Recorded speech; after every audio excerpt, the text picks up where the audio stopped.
All right.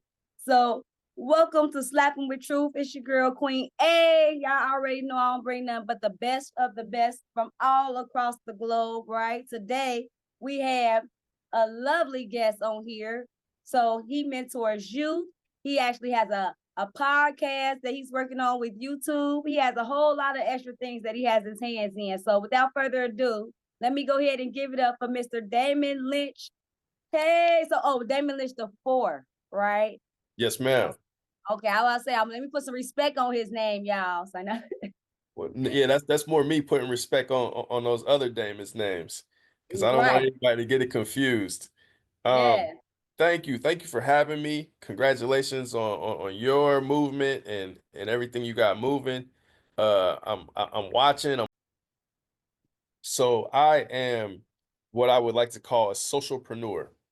I'm an entrepreneur, but most of the businesses and things that I create are geared toward helping the community or helping communities and bringing about social change. So ever since I was a child, I was always very business minded, and I had a slogan, and it was RB 430, which means retire before 30. So I was like, I don't care what I am, where I am, by the time I'm 30 years old, I'm just not going to work any more jobs. Like I'm just not going to work for anybody else. I'll figure it out. So when I was 30, I figured I didn't figure anything out. I just quit the job.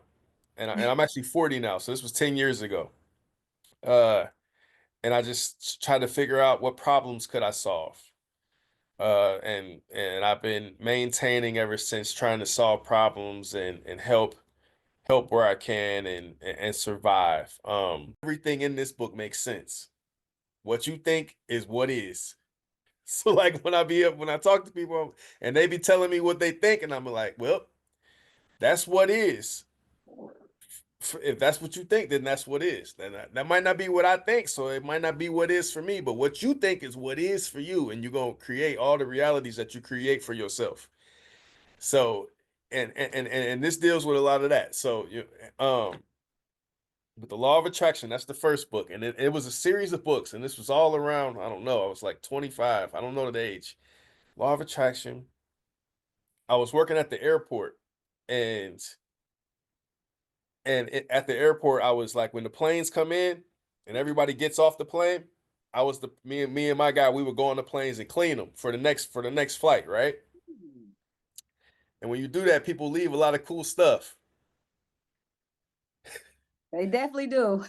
So then I learned there are other gods, like a Buddha, and there are other things in the world.